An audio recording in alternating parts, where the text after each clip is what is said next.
y'all, how's it going? So I got another stack of records to show you. Finishing the B's and going, I think, about halfway through the C's. So yeah, let's get into it. But first, what we're listening to, if you can hear it. The Balsagoth, A Black Moon Broads Over Lemuria. Probably my favorite record by them. If it's not this, it's Battle Magic, but I'll show you that better. Very weird and unique sounding black metal band, which I think after they broke up, some of the members started another band kind of in the same style, but it wasn't the same. Alrighty, so started with a UK punk record from I think the early 80s. Blitz, Voice of a Generation. So this came out, 1982 on Cherry Red Records. I don't know about that label, but this is a 2020 Puke and Vomit reissue, so I don't know much about these guys. It's the only album I own by them. I don't own any CDs, but just super kind of anthemic, just literally 80s punk, sort of like in the vein of Early Exploiter, but I like Early Exploiter way better than this. But good record. There's nothing really that special, honestly. But anyway, there's the front. Cool cover art though. Front, back, tracks, all that crap. Insert. Ooh, inner sleeve. Thing. It's black. Yeah, black. Cool label though. So if you like super simple, kind of like perfect drinking music, this is a very fun record. What records after this are worth checking out? I've not heard any of them, so if you know a good follow-up, check out, let me know, and I'll give it a whirl. So yeah. Blitz, Voice of a Generation. Alright, here's an EP from one of the more kind of cult thrash bands. This is Blood Feast with Chop, Slice, and Dice. So I know their first two records from the late 80s are considered like cult thrash classics. I've heard them both. They're both awesome, but I'll get them eventually. But I think the only original member left in this point was one of the guitarists. But I know the original singer came back like last year, but they haven't done anything with him yet because this is in 2018 and this is the last thing they've recorded. So in super scathing, like venomous sounding thrash, borderline death metal, but not quite. It's a good bridge. But anyway, there's the front. I like their logo. Cool painting. Back. Put out through HH. I don't remember where I got this. I know it wasn't from their website. I think it was at a record store, but I don't remember. Insert. I know there were different versions, but it shows on the sticker. Let's see. It says the black was limited, which is what I have, limited to 666. The beer and red splatter 111, and the picture disc was 250. Kind of odd to have the picture disc more limited, more available, considering they sound kind of crappy, but oh well. Not my favorite release by Blood Feast. That would be their debut, Kill for Pleasure, but oh well. I'll get that eventually, so yeah. Good shit. I'm in the mood for super scathing, kind of death thrash. I got 3 releases by Bloodbath, Fabulous Mastery, The Unblessed and the Purity 10-inch, and the last record, Survival of the Sickest. So of these 3, my favorite is The Unblessed and the Purity. This is honestly my favorite release Bloodbath ever did, which I'll talk about that in a second. So the Fabulous Mastery, the return of Michael Ackerfeld, which the previous record obviously had Peter Tackman on vocals. Nightmares Made Flesh, which is probably my favorite full length, but oh well. If I had to rank this, this would probably be second full length. But anyway, those are fun. Probably the best. Oh, I love that painting. Back. Check this thing. This has one of their best songs, Slaughtering the Will to Live and Mock the Cross. So, yeah. And I'm sure most of you know what Bloodbath sound like, so no explaining that. But unlike a lot of the bands that try to do this style, these guys actually have members that are from the old scene, so it's kind of more legitimate in that way. Yeah. I'm Blessing the Purity, then Michael left, obviously. He left after this. This is, I think, I want to say this came out after Fabulous Mastery, but it was recorded first. But cool painting, just 4 songs, but probably my favorite Bloodbath song is Weak Aside, which is the second song on side A, but you also have Blasting the Virgin Born, Sick Salvation, and Mouth of Empty Paris. But yeah, fun, cool painting. There's the back, dudes in the band. I know, I think Dan Swiner was gone at this point too, so you had guys from like Catatonia and Michael and some other people. Very simple black. I don't have a lot of 10 inches, I only have like 4 or 5, but you'll see some more of those in upcoming episodes. So yeah. Unpleasant Impurity. And then the last records I talked about in the video that I had to fucking delete because I got a copyright claim. Thanks, Century Media. Definitely, in my opinion, they're best with Nick Holmes on vocals so far, which the previous 2 weren't bad. They were just kind of like, his vocals didn't sound that great, but here I think he finally got his vocals nailed down for Bloodbath perfectly. Obviously, very obvious West Ben Scudder painting. Front, back, dudes in the band. I know the previous record had one of the guys from Kraft on the guitar, and this has like, there's a newer band named Lick, which I think is, which guy is it? I know it's, yeah, it's this dude. He's the new guys. I know Anders and Jonas are both from Catatonia. There's no picture of the drummer, so probably I'm assuming it's a session drum job, but oh well. Yeah. If you're gonna give one of the albums with Nick a chance, I suggest this one, but all 3 are good, but this one I think is still the strongest, so yeah.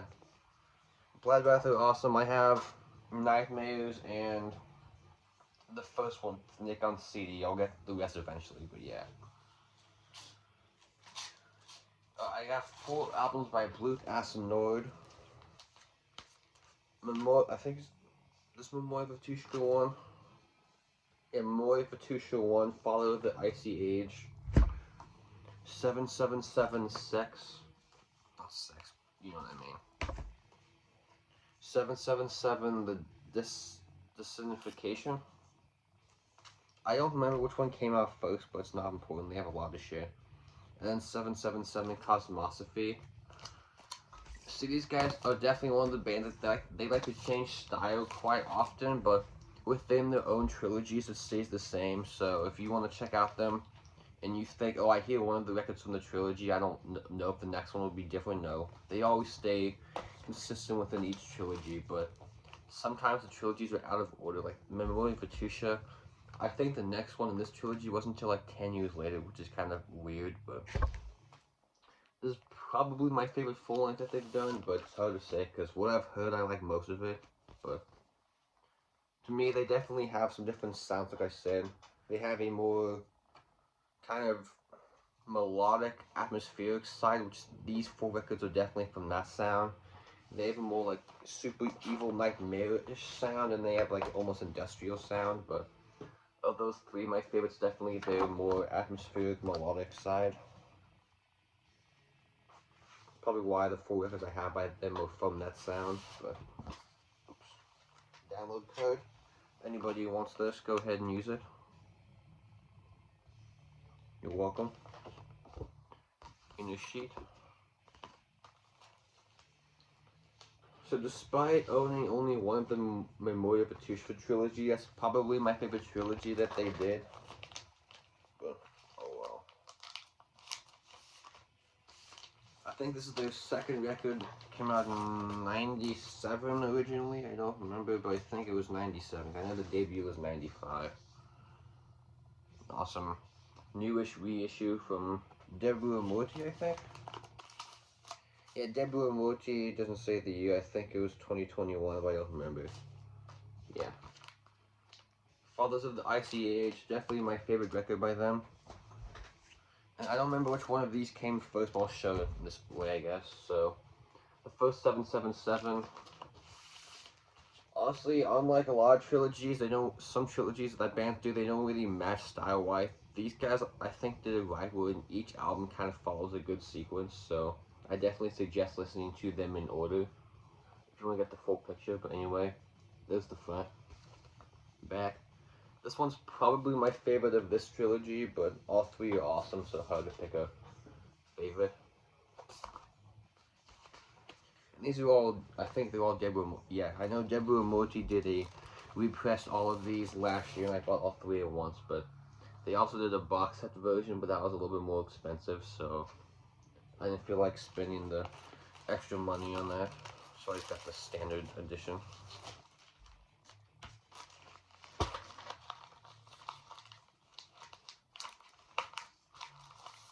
Yep.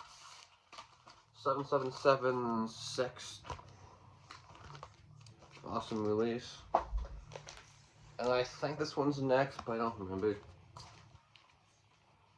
The Disdainification. Pull this out. Front. Cool cover. Kind of odd, but you can feel it too. Very cool. It looks kind of like an Icelandic black metal album. At least to me, like there's some album I've seen that looks pretty similar to this. Maybe it's the same artist that designed it. Back track listing. Again, Deborah Morty, like I said. Oops, bunch of shit fell out. Cool gatefold. And then it comes with a poster, kind of like the album art, but different colors, obviously. And this has a inner sheet, I think. Oh, and they even painted the inside of the jacket, which is kind of pointless, but a cool touch, I guess. Here's the inner sheet. I don't want this to get fucked up, so I don't keep the record in there. This one is on a very cool white and blue merge. Which, if you're not a fan of colored LPs, I believe they had a black version available, but I wanted to get the colors, and I think they were only like $1 more expensive. So, didn't really bother me that much to pay the extra money to have the cool looking colored variants.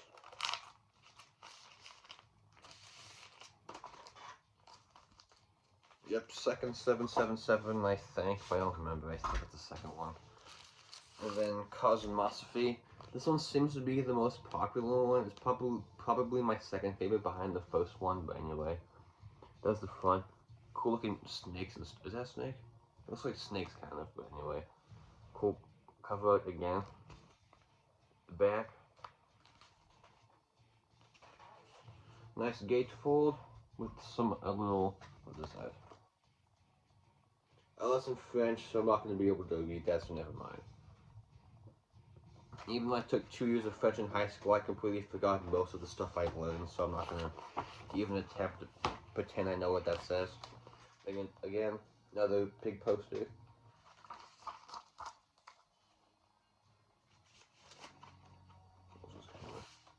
Another kind of boring insert, but oh well. I show the gatefold? Yeah. And then this one is on a almost white gray merge type thing. I will show you that in a second. Very cool. Kind of like, looks like concrete spilled, kind of. Like the concrete gray merge type thing. Hey man, Blue Dust Noise is awesome, but again, I could definitely see some albums you wouldn't like, because they kind of change style a lot, but I definitely prefer albums in that vein, so good band. I'll get some more eventually, but they have a lot of albums, so it'll be kind of a long adventure, but we'll see. Alright, of course, you know we had to go to this band, so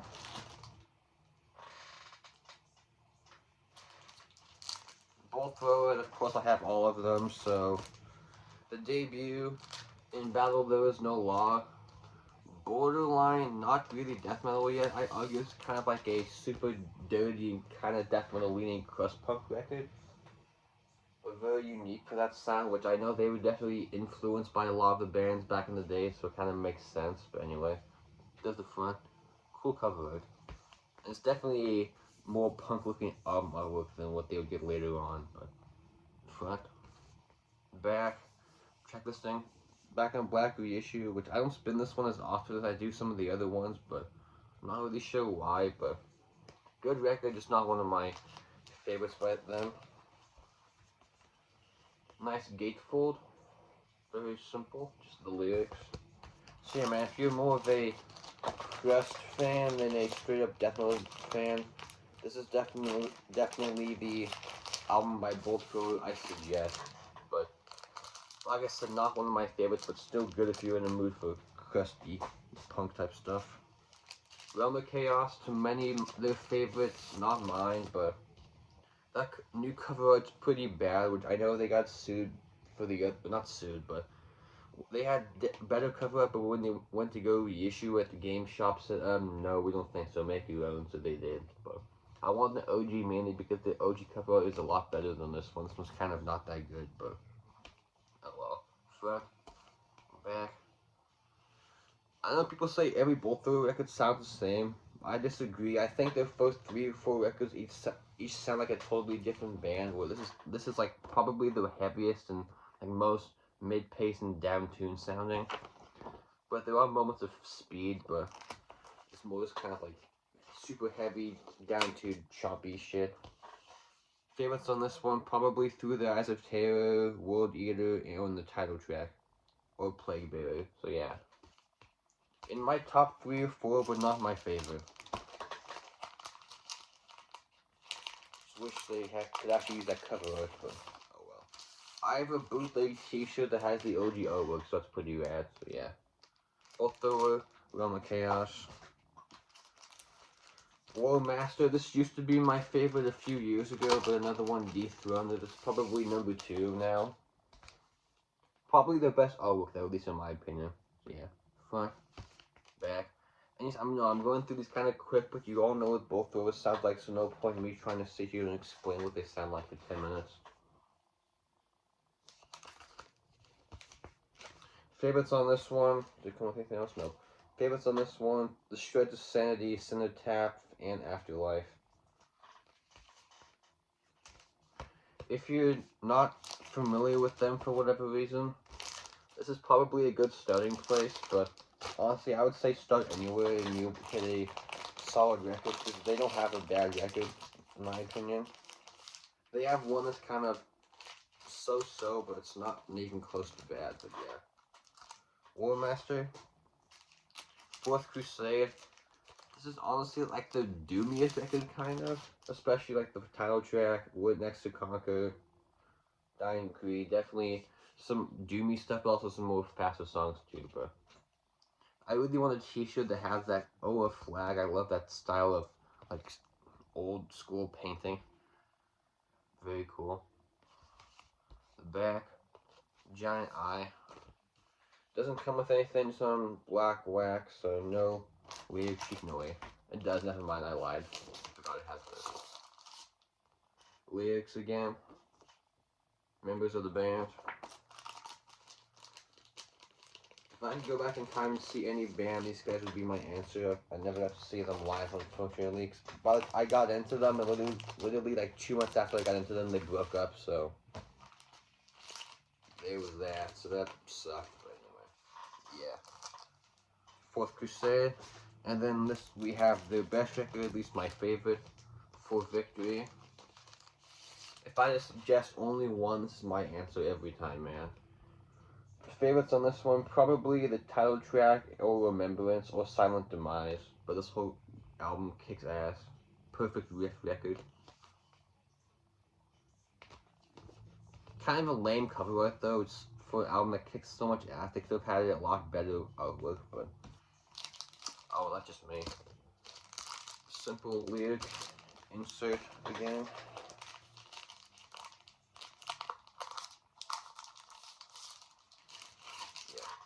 Best record with probably one of their worst artworks though, but oh well. And then to me, the most underrated record is Mercenary, which most people consider this one kind of a letdown.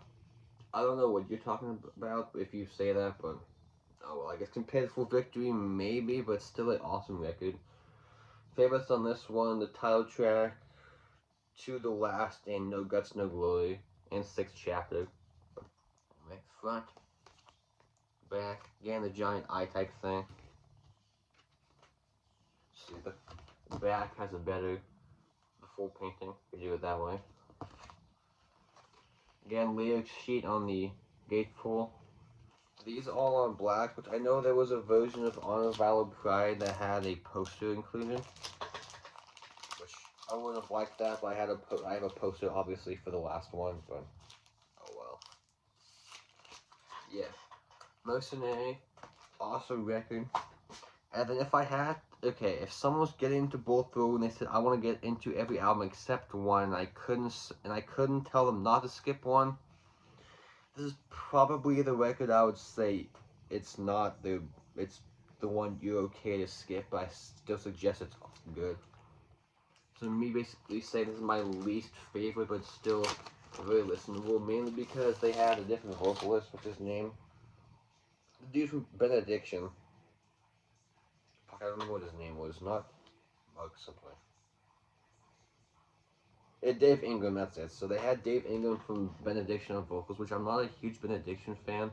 I like their first 3 records, but by this point in his career, his vocals were kind of toast, so kind of drags down this record a little bit. And a lot of the songs are kind of all like more mid-pace. It's not really that much fast songs, so a lot of this record kind of sounds the same, but oh well. Front, back. Again, not a bad record. Like I said, they don't have bad records, but this one is kind of the one I spin the least, which I'm probably going to leave this out to spin again just to see if I like it anymore. And it's double LP, which it didn't need to be. It's not even that much longer than the rest of them, so it seems kind of like a cash grab that would be a double LP just so they could charge more for some reason, but oh well. And I know after this point they were done with Earache because, you know, Earache sucks, so I think the last 2 were Metal Blade. So yeah. Honor, Valor, Pride, like I said, they're my least favorite, but still awesome. And then those ones Loyal, their last album for now. I would like them to get back together, but if they're gonna put out stuff as boring as the Memoriam stuff, then they can stay broken up, honestly. I'm not a fan of that band. I know people love it, but I mean, I also listen to both over, no thanks. But anyway, there's the front, back. Obviously, you can see the poster I have is of this artwork. The first song I ever heard by them was on here. It was the song The Kill Chain, which was what sold me on this band. I'm like, oh, this is awesome. So yeah. Kill Chain, track number 3 on this one. If this is truly their last record, they definitely went out on a high note. This is a stellar record to go out on. Definitely in the upper favorites of them for me. Probably like honestly, it's probably number 3 behind. Not number 5, I would say number 4 behind For Victory, War Master, and Realms. Probably number 4, but yeah. Awesome record. So there's all the bulk thrower stuff, which I know they have a couple like EPs. I'll get them eventually, but they're kind of pricey, so I'm not really in a big hurry. I'm going from a band I love to a band I can honestly take or leave, which might be kind of a hot take, but this is the only album of this band I own. It's alright, I guess. I'm not really a big fan of Burzum. I'm not sure why, but I don't know. I just kind of find most of his stuff somewhat boring, but that's just me, which I know is probably a hot take, but anyway. I love most of his artwork, though, is awesome, but oh well. This is definitely my favorite album by him, but even then, I'm kind of still so-so on it, but there are some good songs on it, but my favorite song on here is basically him stealing a Bathory song, so maybe that's just me, but this also has the Ask EP, which my favorite song on here is definitely War, which is a copy of a Bathory song. I don't remember which one, but besides that, probably My Journey to the Stars and Spell of Destruction and Channeling the Power of Souls into a New God are some other good songs. But yeah. After this, they're kind of hit or miss. I could take them or leave them, but if I ever see, like, what's the one? Dumpster In-Game Varo or the other The second one, if I ever see them for super cheap, I'll probably buy them, but they wouldn't be getting played much, so yeah. Good record, just I'm not really sure why people go so nuts for Bosun, but that's just me. Oh well. And here's a band I wish I could have seen at MDF, but I was busy watching somebody else, so I missed the set, unfortunately, but oh well. Cadafic Incubator with, what's this one called? Summons of the Demon Dead. These guys are a Finnish grind band, well, kind of death grind, but to me they sound like if Autopsy played grindcore, because like they have definitely some like slower kind of mid-paced gross stuff, which reminds me a lot of a more crusty Autopsy. So if you want to say Autopsy mixed with Nasm, kind of, this is a good comparison to this record. So anyway, that's the front. Love that cover art. The back, tracklisting dudes in the band. I have their other album on cassette. Just got through HH. I don't remember where I bought this. I know it wasn't from their website. I think it was, actually I think it was from somebody at MDF. Ironically, it wasn't them who I bought it from, so sorry guys, but anyway. Yeah, man.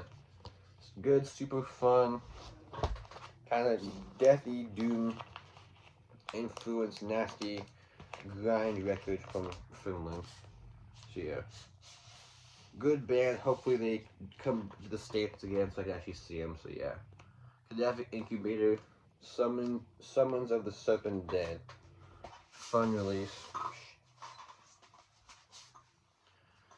Let's change gears completely into a random one. So going from nasty grindcore to prog rock. Yeah, I know, kind of a weird segue. This is Camel with Mirage. So I have a like somewhat new appreciation for this type of music, which is it's a good like, I guess you could say, break when I need something different to listen to. It's not just like blasty or whatever, but if I see more of this stuff in the wild, I'll definitely pick up more. I'm not really in a huge hurry to get more of this band stuff, but that is probably my favorite record by them. But yeah, super awesome, just kind of atmospheric prog from the early 70s. I think this was like 72 or 73.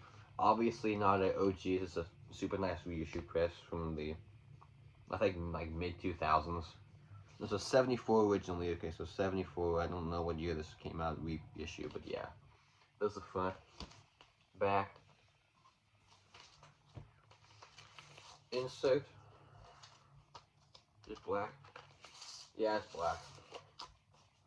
So I'm sure most of you guys watching probably won't give a shit about this record, but if you're open-minded and you want to check out something that's not just metal, this is a good release when you want something just cool, atmospheric to chill out to, which is what I like this type of stuff too. Is just a good chill out, relaxed record. So yeah. Camel Mirage, fun release. Let's go to the UK again. Cancer to the Gory End, which I know people say these guys are kind of like second rate. I don't agree. I think their first two records are definitely some of the better UK death metal of the late 80s, early 90s. It's come out, it came out in 1990 on Peaceville originally, and this is a, was it Peaceville? No, it says Peaceville 1990, but I know the second record was on Roadrunner, so I think maybe they switched to Roadrunner after this record, but definitely my favorite of the first two, which the second one is kind of more like, definitely more like mid-paced, kind of like Benediction style. This is, I think, a lot more Floridian. So like early Malevolent Creation, early Morbid Angel, that type of stuff. Definitely a lot thrashier than the second record, which I definitely prefer this one than the second record, which the second one's not bad, just this one I think has more energy behind it, which does the fun. I know those other represses I've seen people show where they kind of like censored the machete for some stupid reason, but luckily Peaceville don't suck, so they didn't do that. So anyway, front, back, guys in the band. I know I saw them and they played a few songs from this. I know they played Bloodbath and Cancer Fucking Cancer and To the Gory End. Those are definitely my three favorites on this one, so yeah. Let me show you the insert. I'll do this. Insert, there's the guys again. Lyrics. Nice. Looks like Easter yellow, kind of. Doesn't really match the cover art, but oh well. So if you're gonna check out a song by these guys, I definitely say Cancer Fucking Cancer. That's probably their best song. Either that or from their second record, Hung, Drawed, and Quartered is probably their other more popular track. So yeah, Cancer to the Gordian, awesome release. Another one-off. So this is Canis Dearest with Independence to the Beast. So these guys are from, I don't remember, I know the states, but 2021, I think. I know it wasn't last year. I'm gonna say it was 21, but kind of more like it's atmospheric black metal, I guess, but kind of more slow and mid-paced. Doesn't really get that fast ever, but I don't know. Good record. I know the first two records are kind of a different style, so I haven't really. I've heard like samples from the first two records. They're not bad, but I definitely prefer the style of this record more than the early records. But anyway, there's the front. Cool painting. The cool cover art, I mean. There's the back.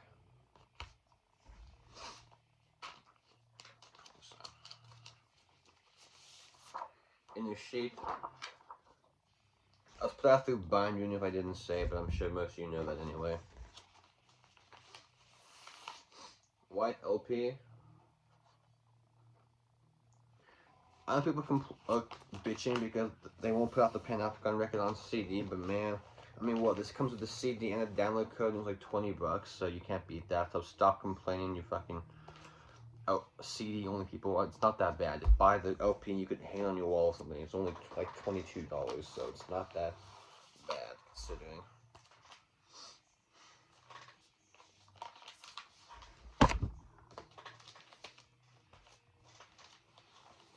Sure, man, cool record. Not a style I listen to very often, but kind of like the Camel, just a good record to listen to when I want to chill out. So, Canis Dearest, Independence to the Beast. Alrighty, so finishing off with a big boy. Carcass. So unfortunately, I don't have the debut because it's a pain in the ass to find on LP. Unless you want the reissue with the just tiny little black artwork with the tiny little sliver, which is totally garbage. No bueno, so I want to get an OG for that one. So I got Symphonies, Necro, Havok, and Torn. So let's do this. Probably my favorite record by them. It depends on my mood. If I want some more like kind of gross, grindy stuff, this is definitely the one I listen to the most. But you see the album art. People don't know what that is, but turn upside down. It's an exploding head. Obviously, you can kind of see the nose right here, so not very. The nose and the ears are kind of not very questionable why, but it definitely has some of their best songs like Extreme to Consume, obviously, Raptured and Perna Lance, So Many Vulgar, Massive Infected Validity, but yeah. And this is the OG press from the 80s, which is rad. Still has the inner sheet. And whoever had this before me took care of it really well. When I got this, they was basically almost unplayed. It was in super mint condition, which is pretty rad to have an album over 30 years old, still in great shape. Which I know there was another version of this OG that was a gatefold, which it'd be cool to have that, but I already have this one, so I'm okay with just having the one, so yeah. Carcass Symphonies. And then here's a hot take. Necro of the first four is honestly the one I listened to the least. Well, okay, at least the three I own. The first 3 of the 4 I own is the one I spin the least, which I'm not even necessarily sure why. It's a good record. I prefer her work and symphonies over this, but this has some great songs too, obviously. But anyway, there's the front. Back. Track listing due to the band. The first of 2 albums with Michael Amott, which he was in, I think he was in Carnage at this point. He just left Carnage and went here and obviously formed Arch Enemy. I do not care about that band whatsoever, but oh well. Inner sheet again. Very simple. See, man, I'm not sure why this one I spin a lot less often than I do. Symphonies and Hard Work. It's not a bad record. It's great, obviously. Just, I don't know. Something about it makes me not want to spin it as often, but that's just me. Then Hard Work. If I said Symphonies is my favorite, this one might be my other favorite. Probably a hot take, but I don't know. This is one of the first records that got me into death metal, so I have a soft spot for it because of that. But I know originally I saw an interview with one of the guys from Eric, and he said this was actually supposed to be like they had the same version, but it was like human stuff and like actual blood, but someone actually somehow got that artwork and used it for a bootleg Deicide live record, so they had to change ideas last second, got the actual like metal chrome stuff, which I think doing it in blood would have been a lot cooler, but oh well. Front, back. Favorites on this one: Carnal Forge, the title track, and Two Men in This Morning Coil. This whole record is awesome. Definitely a change in direction, but I don't see why people don't like this one compared to Necro, because to me, Necroticism definitely has more in common with this than it does the first two, so kind of weird that people shit on Hard Work, but they don't give crap to Necro, considering that one is getting more melodic too, but that's just me. So yeah. Hard Work. Which Swan Song, that record blows chunks, I don't have that one, and I want to get Surgical Steel, that record is definitely a surprising return to being awesome, but I'll get that eventually. Then we have Torn Arteries. This one took me a while to get into. I got this record like a few months ago. I was gonna talk about it in a video, but or like an update, but I don't know. There was no point. Everyone else did, so. Though I still stand by my well, this one I like a lot more now than I did when I first heard it. But side D, those last few songs I could kind of do without. They kind of like lose momentum, but. Favorites on here probably Dance of X-Tap, no, I was gonna say Dance of X-Tap, Flesh Ripping, Sonic Torment Limited, and Kelly's Meat Emporium. Definitely my three favorites on this record. Those are fun. Kind of bad cover, but oh well. There's the back. And Alan, if you're watching, I know you kind of hate this packaging for this. Basically, it shows their heart getting more fucked up with each thing, which I'm not gonna show that. You've seen a bajillion people on YouTube show this already, so you've seen enough people show that. Like, this is a double LP, which it didn't need to be, but oh well. Thanks, Nuclear Blast. I don't know what this version was called. Probably something super pretentious, knowing Carcass. They like to always name their variants kind of goofy stuff, but it's probably like the rotting vegetable vomit or something dorky, but oh well. Yeah. Surgical Steel I thought was better than this record. That to me sounded like a bridge between Hard Work and Necro. This to me sounds like a bridge between Hard Work and Swan Song, but I would say the Swan Song parts are more just kind of like mid-paced songs on Hard Work than they would be more on Swan Song, luckily, so you don't have to get any like kind of annoying death and roll stuff, but yeah. Good record, it's not one of the best, obviously. Alrighty, that's it, so we're going to, I think, finish the C's. Next time, start moving into the D's, so yeah. Thank you guys for watching, take care, peace out.